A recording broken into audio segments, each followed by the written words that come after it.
Good evening. Today, our fellow citizens, our way of life, our very freedom came under attack in a series of deliberate and deadly terrorist acts.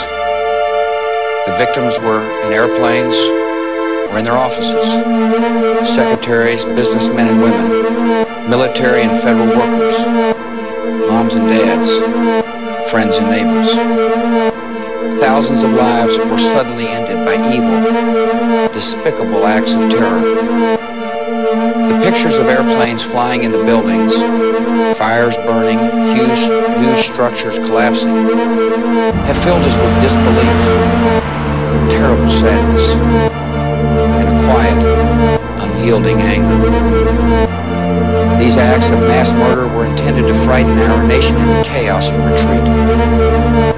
But they have failed. Our country is strong. A great people has been moved to defend a great nation.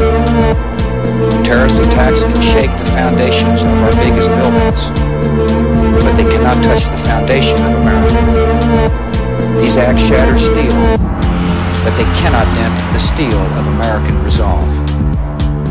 America was targeted for attack because we're the brightest beacon for freedom and opportunity in the world.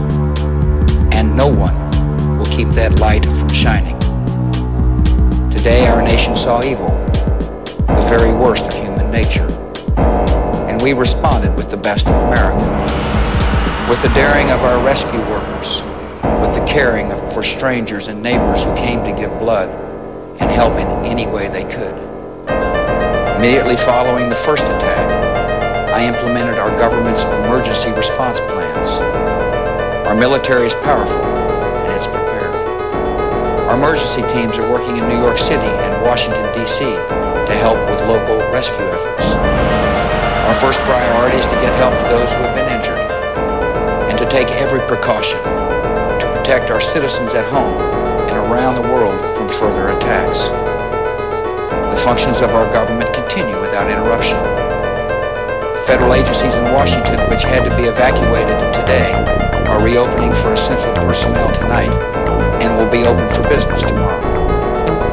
Our financial institutions remain strong, and the American economy will be open for business as well.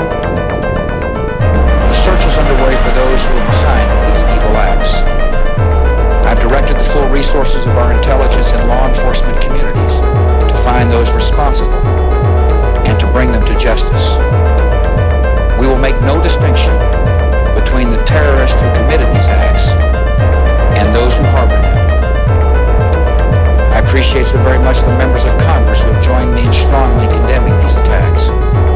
And on behalf of the American people, I thank the many world leaders who have called to offer their condolences and assistance. America and our friends and allies join with all those who want peace and security in the world. And we stand together to win the war against terrorism.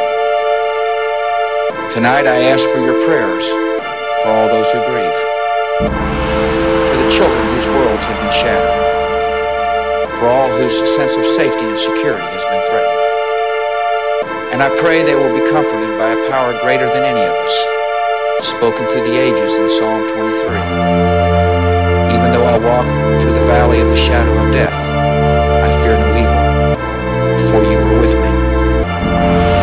This is a day when all Americans from every walk of life unite in our resolve for justice and peace.